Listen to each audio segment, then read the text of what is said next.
Sagu menjadi salah satu bahan makanan pokok bagi masyarakat Indonesia selain beras, jagung, dan singkong. Sagu banyak dikonsumsi oleh masyarakat di Indonesia bagian timur, di Sulawesi, Maluku, Nusa Tenggara, hingga Papua. Begitu juga bagi masyarakat Kolaka, Sulawesi Tenggara ini.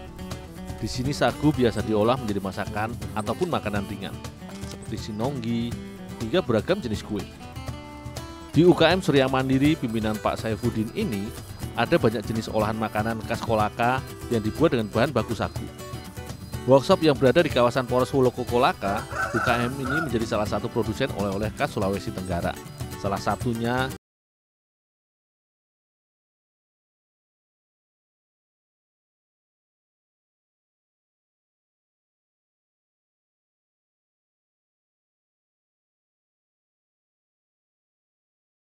selanjutnya, sagu yang sudah dijemur masih harus aku sangrai kembali. Tujuannya untuk memastikan bahwa sagu yang digunakan benar-benar kering. Penyangraian ini juga bermaksud untuk mematangkan sagu, hingga saat proses pengadonan dan pemasakannya nanti tidak terlalu butuh waktu. Sekitar setengah jam hingga sagu ini benar-benar matang dan kering. Jika sudah siap diangkat, tekstur sagu sudah menjadi lebih ringan dengan warna putih sedikit kekuningan.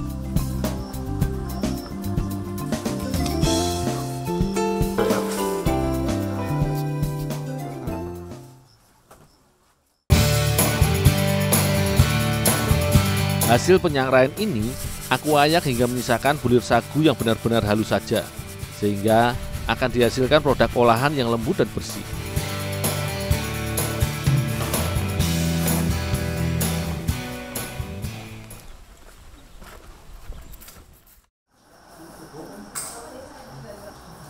Bagian yang akan kami buat adalah bagian kangkung. Tentu saja dibutuhkan kangkung sebagai bahan campuran utamanya. Yang kami butuhkan adalah daunnya saja, sementara tangkainya tidak dipakai karena seratnya lebih keras. Sehingga jika dibuat, bagian akan menghasilkan kue yang agak kasar teksturnya. Selain kangkung, beberapa jenis sayuran lain seperti wortel dan bayam juga bisa menjadi campuran untuk bagian sayur ini.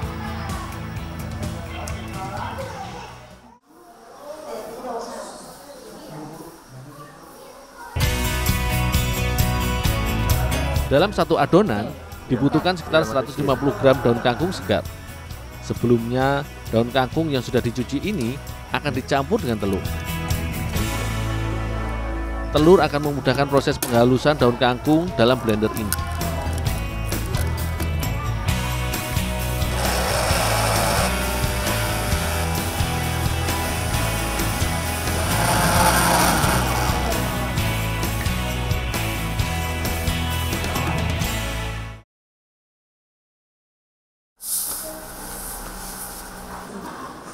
Adonan bagian kangkung dibuat dengan mencampur 2 kg gula putih dengan 24 butir telur ayam. Sebenarnya dibutuhkan 30 butir telur, tetapi karena 6 butir telur sudah dicampurkan dengan kangkung blender, maka Ibu Ramlah tinggal menambahkan sisa telurnya saja.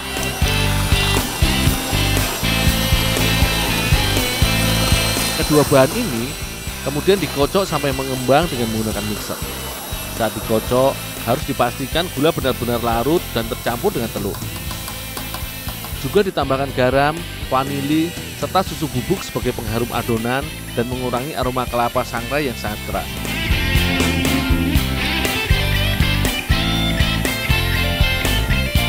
Kelapa sangrai kemudian dimasukkan ke dalam adonan. Setelah itu, barulah jus kangkung ditambahkan ke dalam baskom adonan. Jika semua bahan pelengkap bagian sudah tercampur rata, maka barulah sagu sangrai ditambahkan. Banyaknya sagu yang diadon menyesuaikan dengan jumlah campuran bahan pelengkap tadi. Adonan bagian dibuat lembut tetapi tidak lembek ataupun terlalu keras. Untuk itulah penambahan sagu dilakukan sedikit demi sedikit untuk memastikan adonan yang dihasilkan pas sehingga bagian yang didapat juga menjadi lebih renyah. Adonan yang sudah kalis dengan tingkat kekenyalan yang pas tinggal dibentuk sesuai keinginan.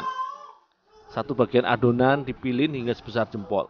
Kemudian dipotong-potong menjadi bagian yang lebih kecil berukuran sekitar 3 cm saja. Saat membentuk adonan, harus dipastikan tangan dan papan alasnya licin dan sudah diberi minyak sayur agar mudah dibentuk dan tidak lengket. Potongan bagian kecil kemudian diletakkan dan disusun dalam loyang untuk dibakar. Tetapi sebelumnya, bagian atas kue harus diberi biji wijen agar tampilannya menjadi lebih bagus.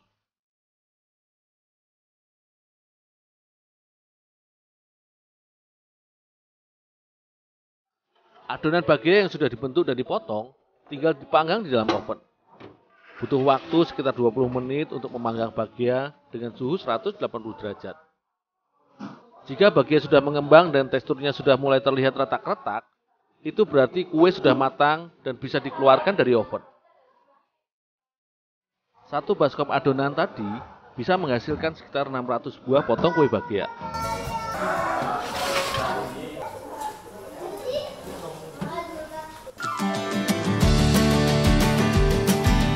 Kue-kue yang sudah masak ini didinginkan sebentar hingga uap panasnya hilang. Setelah dingin, barulah bagian bisa dikemas dalam kotak plastik mika berukuran sedang yang berisi sekitar 21 potong bagian. Bagian bawah plastik mika diberi alas dari guntingan karton yang diberi kertas minyak. Tujuannya untuk menjaga agar kue tidak bergeser posisinya sehingga lebih rapi. Kertas minyak juga digunakan untuk menyerap minyak yang masuk saat pembentukan adonan tadi. Bagian yang dibuat tanpa pengawet ini bisa bertahan hingga 2 bulan. Untuk menjaga kerenyahan bagiannya, maka kotak mika ini juga dimasukkan dalam plastik dan dipres agar kedap udara. Penambahan jus kangkung membuat tampilan bagian lebih menarik dan rasanya juga menjadi gurih dan manis. Perpaduan gurihnya kelapa dengan manisnya gula serta telur membuat bagian kangkung cocok dinikmati dan menjadi jamuan bagi para tamu. Dengan harga jual hanya sekitar Rp13.000 per kemasan, tentu saja bagian bisa menjadi buah tangan saat berkunjung ke Kolaka.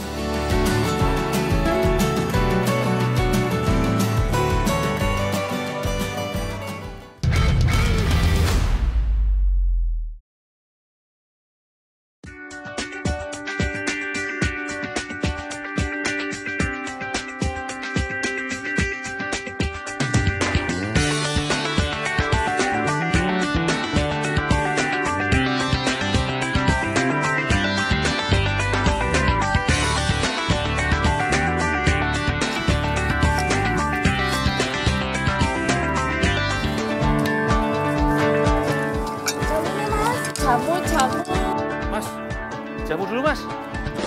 Istirahat dulu, jamu dulu. Yuk jamu sih, kasih. Yuk.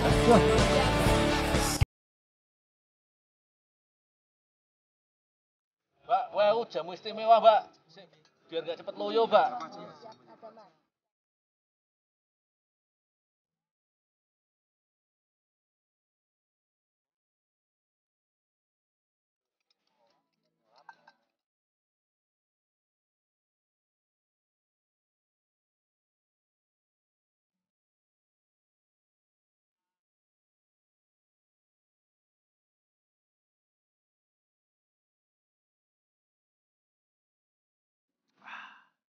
Wih, nak, langsung anget di badan.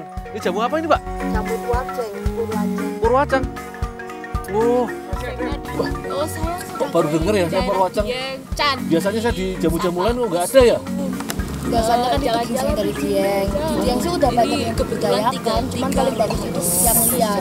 Wah, masih ada yang yang tumbuh liar? Masih banyak. Itu kan yang paling bagus yang liar. Oh, Mas, saya tak cari Purwaceng dulu Pak ya. Biar nanti tak bikinin makanan lah, mau minuman Purwaceng. Ya mas, orang apa mas? Aku dioleli ya. Oh, iya mas. Iya pak. Oh iya. Makasih Pak ya. Aku jadi penasaran, seperti apa manfaat Purwaceng lainnya. Jauh Pak tempatnya Pak. Hati-hati ya mas. Yo. Gimana gue?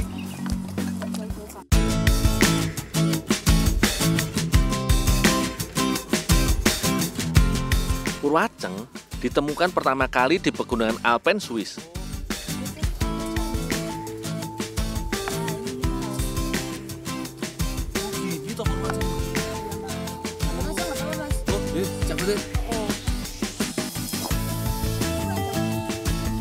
Tanaman bernama Latin Pimprea purwajan ini termasuk tanaman perdu yang tumbuh liar.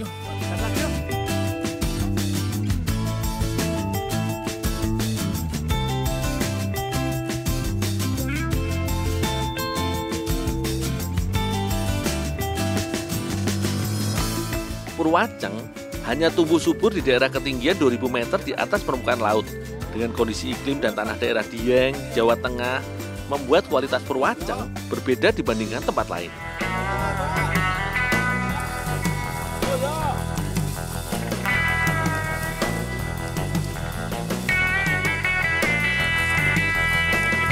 Purwaceng juga dikenal sebagai gingsang Jawa karena khasiatnya. Konon, pada zaman kerajaan Hindu, raja-raja di Jawa kerap mengkonsumsinya untuk menambah stamina dan vitalitas mereka.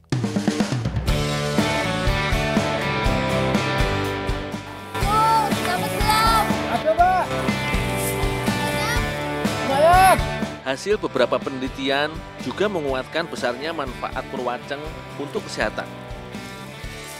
Dari semua bagian tanaman yang paling berkhasiat adalah bagian akarnya.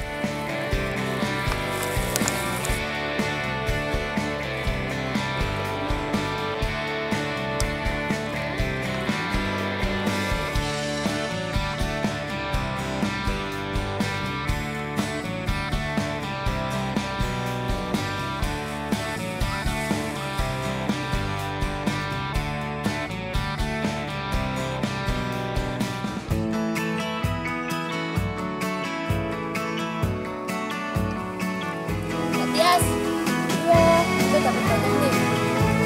Ini, Mbak, dapat banyak, Mbak. Wah, dapat dari mana itu? Itu di sana. Di tebing-tebing tinggi. Berarti nyarinya naik-naik gini ya? Iya, tempatnya susah. Iya, kebetulan saya punya ini yang udah kering ini buat Mas Gundul ini. Ini purwaceng juga.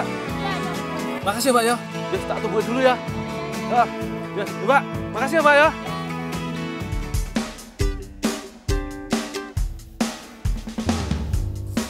Purwaceng kering akan kujadikan bubuk. Sudah tidak diragukan lagi kandungan baiknya. Salah satunya fitokimianya yang cukup tinggi.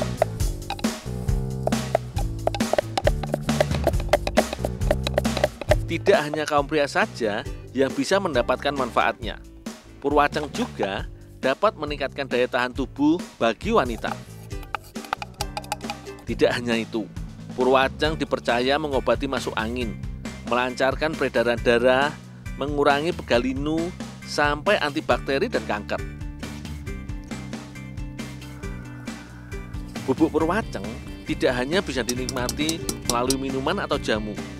Aku akan mencampurkannya dengan bahan-bahan corok bikang.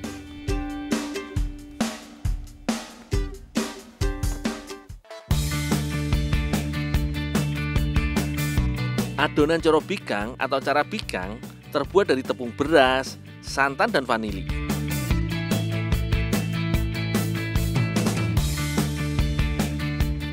Semuanya diaduk sampai tidak ada tepung yang menggumpal. Gumpalan tepung akan membuat tekstur corok bikang kurang menarik.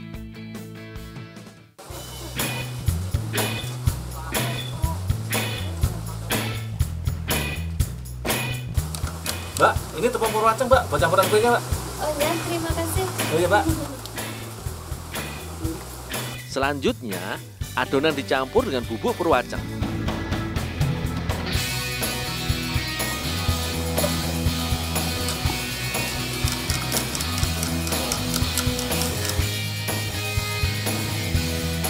Kue corok bikang terkenal dengan bentuk dan warnanya yang cantik. Sebagai pewarna hijau alami, bisa menggunakan pandan. Daun pandan akan diambil sarinya. Bisa dengan ditumbuk seperti ini dan menambah air, kemudian disaring.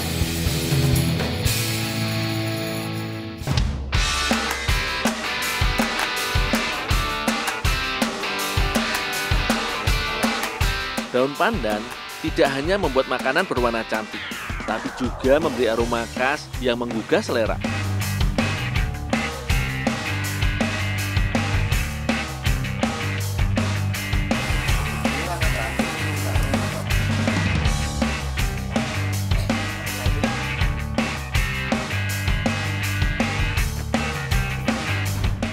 Sari daun pandan dicampur dengan adonan corok bikang.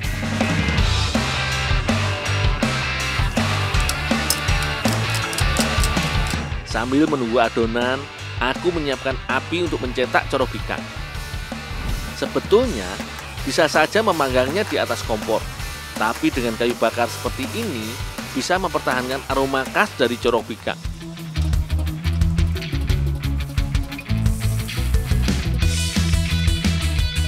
Tuang adonan ke dalam cetakan. Agar tampilan corok bikang menarik, tuang beberapa warna adonan silih berganti.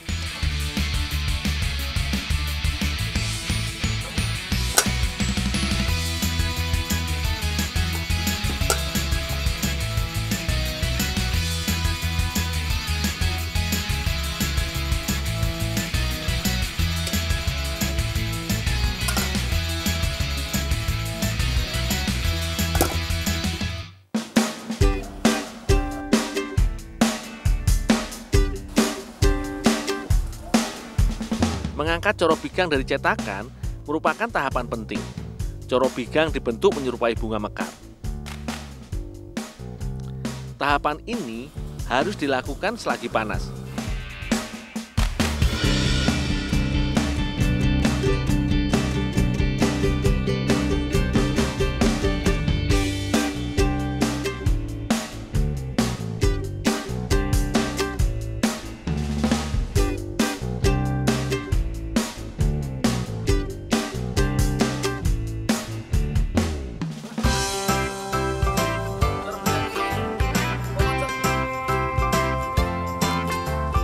Corok bikang yang manis berpadu dengan rasa bubuk perwacang. Tidak hanya menambah nikmat, tapi juga menambah efek hangat pada tubuh.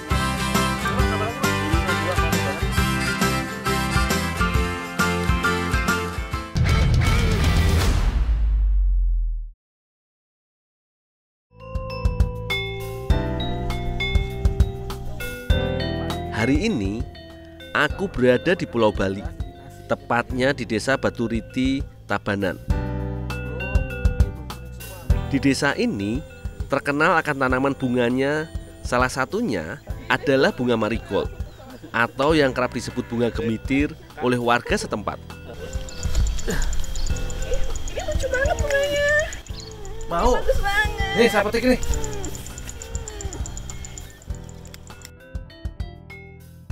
Nih.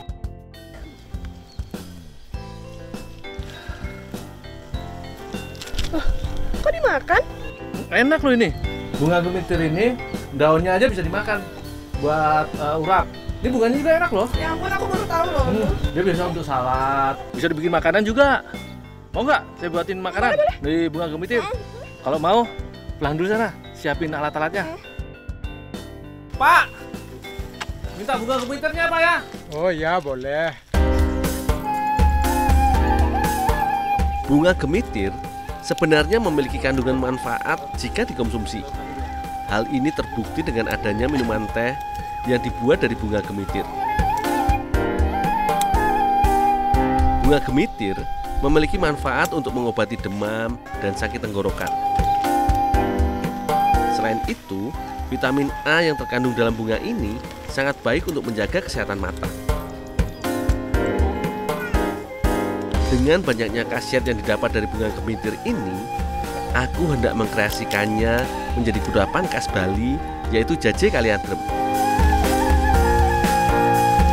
Setiap harinya, gemitir yang dipanen dapat mencapai 2-10 keranjang. Gemitir ini dijual di pasar untuk menjawab kebutuhan umat Hindu dalam beribadah. Bunga ini adalah bunga yang wajib ada pada saat memberikan sesajen.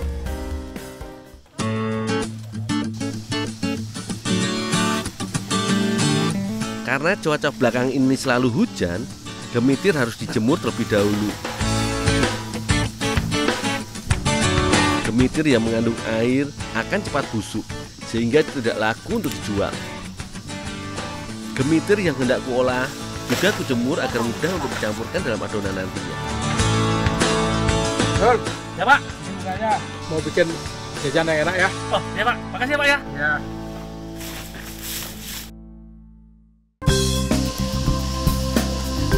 Dek, ini saya dapat bunganya banyak nih. Wah, makasih banyak, Dul. Saya olah dulu ya. Iya.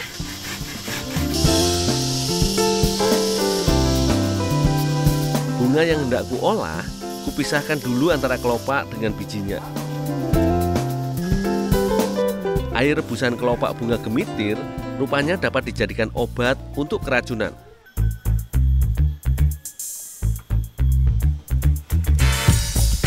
Untuk dijadikan campuran jaje, gemitir ini dikeringkan dahulu lagi dengan menggunakan oven.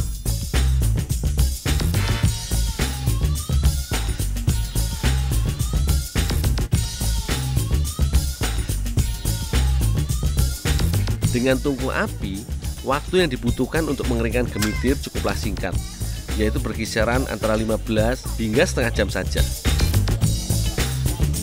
Jika terlalu lama, gemitir akan menjadi gosong.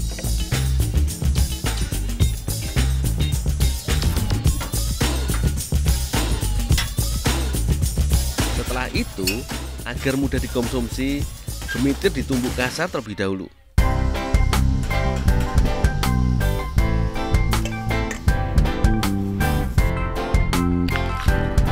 Sengaja aku menumbuknya tidak terlalu halus agar tekstur bunganya masih terasa nantinya.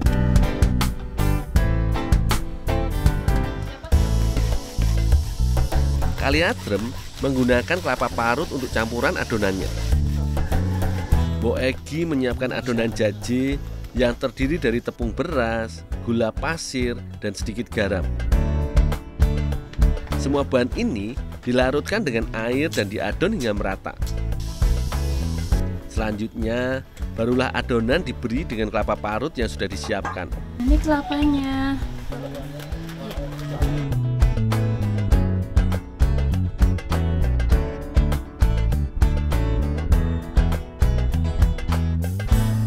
Ya Kak, bunga gemitirnya Kak udah ditumbuk Kak.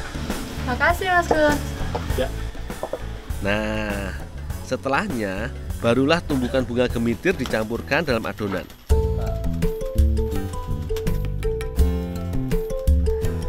Adonan diuleni lagi hingga kalis dan siap untuk dicetak.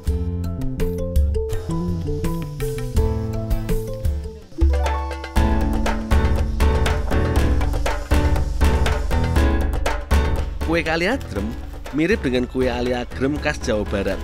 Bedanya, kue ini berbentuk segitiga dengan lubang di tengahnya. Seringkali, kue ini juga disebut sebagai jaje bolong di Bali. Proses pencetakan kue ini cukuplah unik, yaitu dengan menggunakan daun pisang yang dibentuk segitiga. Sedangkan untuk melubangi kuenya, hanya menggunakan lidi saja. Jaje ini masih eksis di pasaran. Anak-anak kecil gemar memakan jaje ini karena tampilannya yang menarik. Semua adonan sudah dicetak, adonan siap untuk digoreng. Kali adremnya udah jadi, tolong digoreng dulu ya. Oh, ya Kak. Untuk menggoreng jaje dibutuhkan minyak yang panas. Jika minyak kurang panas, jaje kali adrem tidak dapat mengembang dan teksturnya menjadi liat. Minyak yang dibutuhkan juga haruslah sangat banyak agar adonan dapat terendam seluruhnya. Tidak butuh waktu yang lama untuk menggorengnya. Jika tekstur adonan sudah mengeras dan warnanya mulai kecoklatan, jaje sudah dapat ditiriskan.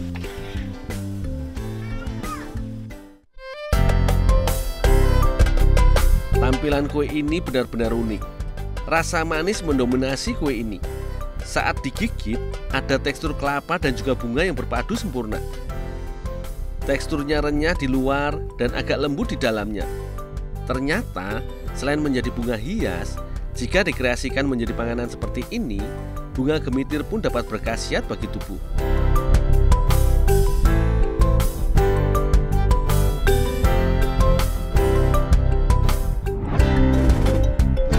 Pulau Dewata memang tidak pernah gagal untuk menyajikan pemandangan yang indah. Kali ini, aku berada di daerah dataran tinggi di Desa Plaga, Badung, Bali. Aku membantu Pak Awayan untuk memanen asparagus di sini. Desa ini terkenal akan penghasilan tanaman asparagusnya. Asparagus berasal dari zat asparagin yang terkandung dalam tanaman ini. Fungsi dari zat tersebut adalah memperbaiki pencernaan dan juga melancarkan sendi.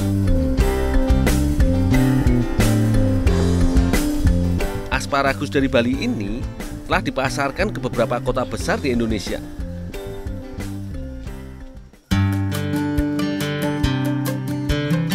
Nah, sudah banyak asparagus yang kudapatkan. Sekarang saatnya membawanya ke koperasi.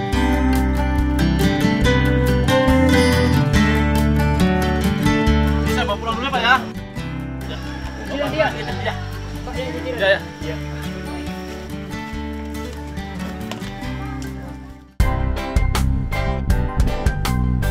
Setelah dipetik, asparagus haruslah langsung dicuci. Jika tidak langsung dibersihkan, kotoran yang ada pada batang asparagus akan sulit dicuci. Pencuciannya pun harus menggunakan air mengalir agar kotoran langsung luruh dan tidak menempel lagi pada batang asparagus. Pak, ini Pak yang dari kebun, Pak. Oh iya, terima kasih ya Mas. Itu yang sudah dicuci tolong dibawa ke tempat struktur ya. Oh, iya Pak.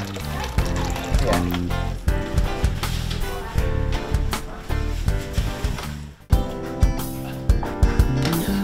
Bu, ini Pak yang mau disortir, Pak.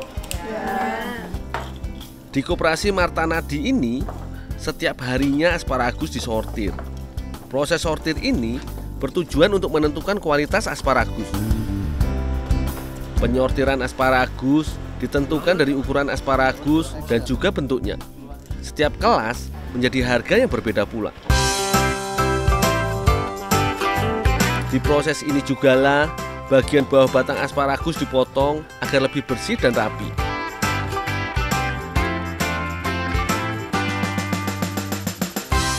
Ini Gundul asparagus buat kamu masak di rumah. Oh, Udah bantu-bantunya sini. makasih, Bu ya. Ya, sama-sama.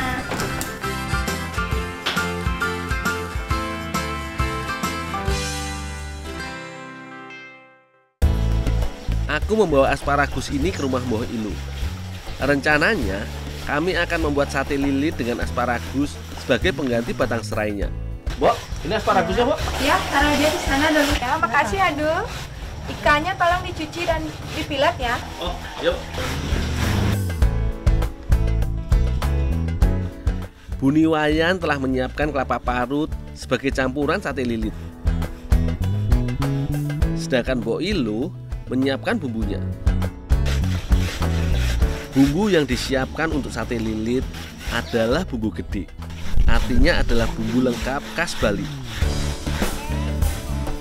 Semua rempah-rempah ini ditumbuk hingga halus dan tercampur rata semua.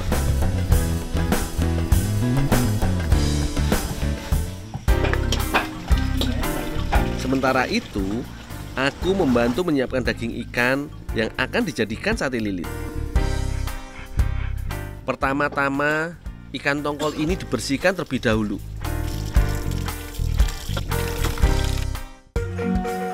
Selanjutnya, potongan ikan tongkol ditumbuk hingga halus.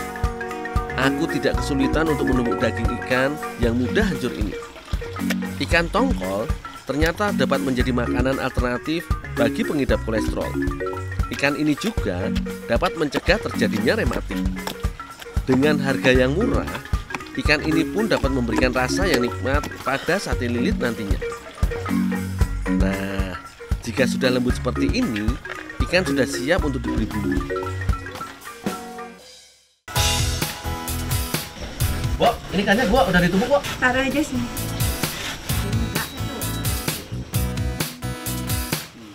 Tongkol yang sudah lembut dicampurkan dengan bumbu yang sudah disiapkan Mbok Ilu. Tak lupa, Mbok Ilu menambahkan kelapa parut. Selain menambah rasa gurih, kelapa parut juga merekatkan adonan. Dengan begini, proses perekatan sate lilit akan lebih mudah dan teksturnya tidak hancur. Untuk mengurangi bau amis pada adonan, Mbok Ilu menambahkan perasan jeruk nipis pada adonan sate lilit.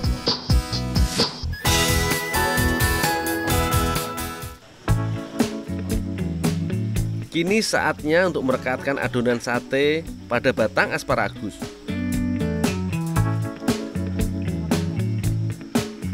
Jika biasanya serai sebagai tusuk sate lilit tidak dapat dikonsumsi, kali ini tusuk sate lilit dari asparagus dapat dikonsumsi juga. Khasiat dari asparagus ternyata sangatlah banyak, yaitu membantu menurunkan berat badan, mencegah tumor, dan juga kanker, serta dapat menjadi antibakteri yang baik bagi tubuh. Semua adonan sudah direkatkan pada asparagus. Kini saatnya untuk membakar sate lilitnya.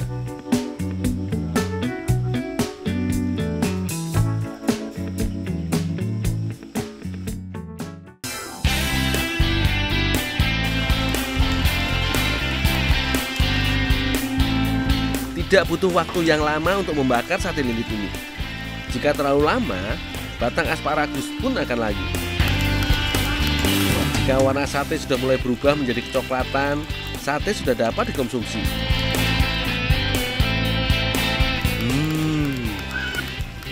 Wangi sate dan bumbu rempah khas Bali sudah mulai terasa. Membuatku tidak sabar dan ingin segera menyantapnya.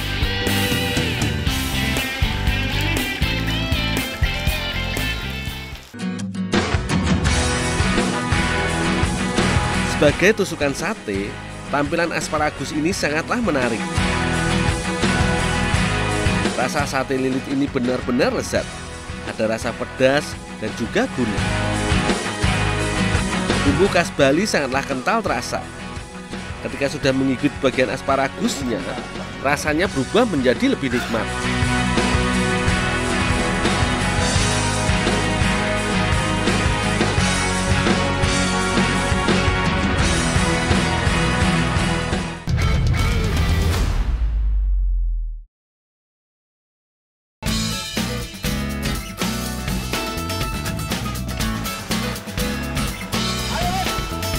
Selalu saja ada cara manusia untuk memanfaatkan alam sekitarnya, khususnya dalam hal pencarian bahan pangan seperti yang rutin dilakukan masyarakat desa Seragi, Kecamatan Songgon, Kabupaten Banyuwangi. Pemanfaatan aliran Sungai Beyong yang jernih menjadi aktivitasku bersama warga di sini untuk mencari sidat sungai atau oling dalam bahasa setempat. Sungai mengalir ataupun rawa adalah habitat favorit bagi oling, asalkan kualitas air baik dan mendapat banyak oksigen. Alat berburu sidat sungai yang digunakan sangatlah sederhana, yakni tokat bambu yang disambung dengan tali atau senar yang sudah dipasang kail dan umpan. Karena sidat termasuk karnivora atau hewan pemakan daging, maka umpan yang sering digunakan adalah ikan, udang, ataupun katak. Aku langsung menempatkan umpan ke dalam titik potensial. Benar saja, tak perlu menunggu lama. Umpan sudah disambar. Alhamdulillah. Ikan yang mirip belut ini aktif berkeliaran mencari mangsa di malam hari. Sedangkan di siang hari, sidat sungai akan bersembunyi di lubuk-lubuk sungai atau di balik-balik batu besar. Tentu saja, ini memudahkan perburuan kami kali ini.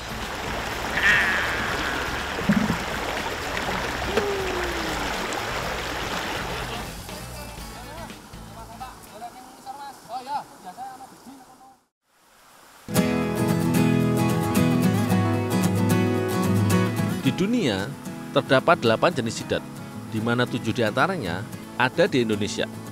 Namun, di antara 7 jenis itu, hanya 2 jenis sidat yang paling populer untuk dikonsumsi, yaitu sidat anjing yang berwarna hitam, kecoklatan, polos, dan sidat kembang yang berwarna hitam dan terkadang bermotif seperti batik. Pada usia dewasa, ikan dengan daya adaptasi tinggi ini akan bermigrasi ke laut untuk memijah. Bila sudah cukup kuat melawan arus, larva-larva hasil pemijahan akan kembali berenang ke arah sungai dan berkembang hingga dewasa. Sidat sungai betina cenderung memiliki ukuran yang lebih panjang dan besar, serta masa hidup yang lebih lama dibandingkan sidat sungai jantan. Namun, jika diolah, keduanya tetap sama-sama nikmat. Sebelum dimasak, isi perut sidat sungai harus dikeluarkan terlebih dahulu. Gigi dan sebagian mulut juga dipastikan bersih agar tidak tertinggal sisa-sisa bangkai hewan yang dikonsumsi. Bila sudah dibasuh di air mengalir, sidat pun siap untuk diolah lebih lanjut.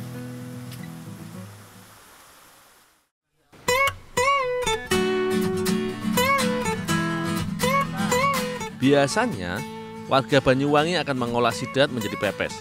Namun kali ini, aku dan warga desa Seragi akan membuat olahan pecel sidat atau pecel olik. Berbeda dengan pecel yang lumrah dikenal di daerah Jawa, pecel oling tidak menggunakan sayuran rebus yang disiram dengan bumbu kacang. Bumbu pada pecel oling lebih beragam dan cenderung bercita rasa pedas dan asin. Tak heran, cabai rawit yang digunakan jumlahnya cukup banyak. Bumbu dan proses olahan pecel oling sama persis dengan pecel pitik atau pecel ayam khas Banyuwangi. Bahan makanan yang dibakar memang memiliki kelebihan dibandingkan goreng-gorengan.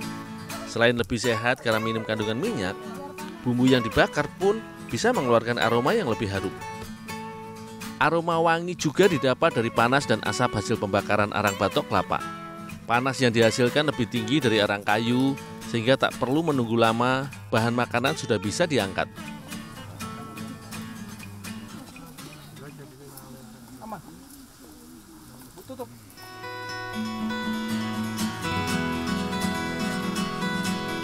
Sementara para ibu menghaluskan bumbu, aku pun membakar sidat sungai hasil buruan tadi. Cara masak pecel khas Banyuwangi ini awalnya ditemui di suku Osing, yakni suku asli tanah Banyuwangi. Makanan ini dianggap sakral karena hanya disajikan pada acara tertentu seperti hajatan, selamatan, dan bersih-bersih desa. Konon, leluhur Banyuwangi memiliki sejumlah pantangan saat memasak pecel. Salah satunya, tidak boleh banyak berbicara selama proses masak. Untuk membuatnya pun harus dilakukan bergotong royong.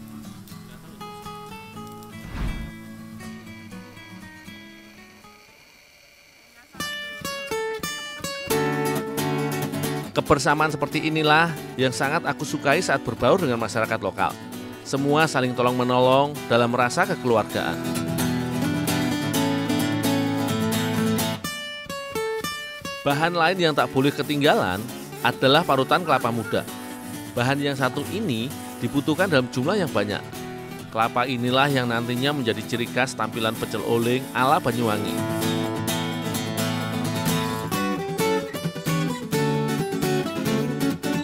Uniknya, pada parutan kelapa, Ibu Pinisri meletakkan sepotong genteng tanah liat panas. Fungsinya untuk mengeluarkan aroma harum dari kelapa.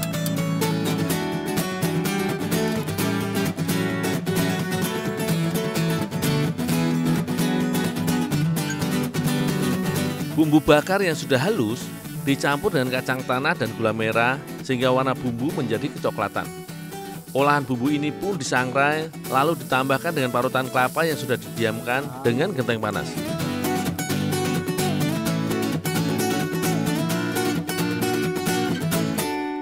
Air kelapa muda dimasukkan di samping untuk memunculkan rasa gurih. Air kelapa dianggap dapat berfungsi sebagai pengawet sehingga pecel oling tidak mudah basi. Diaduk hingga bumbu merata, tidak lupa suiran oling dimasukkan.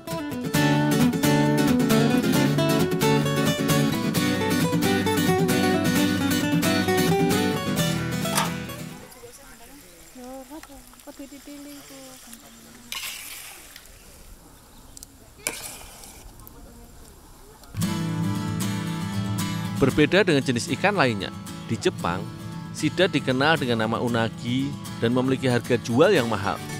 Unagi menjadi menu favorit karena dagingnya yang tebal, lembut, kaya protein, kalsium, dan vitamin. Unagi atau sidat juga mengandung asam lemak, DHA, dan EPA yang membantu menurunkan kolesterol, tekanan darah, dan menstimulasi saraf otak. Beberapa penelitian pun mencatat, sidat sangat baik untuk pembangkit stamina. Untuk terus menikmati kelezatan sidat, tentu saja kita semua harus menjaga kelestarian alam dan tidak melakukan perburuan secara berlebihan.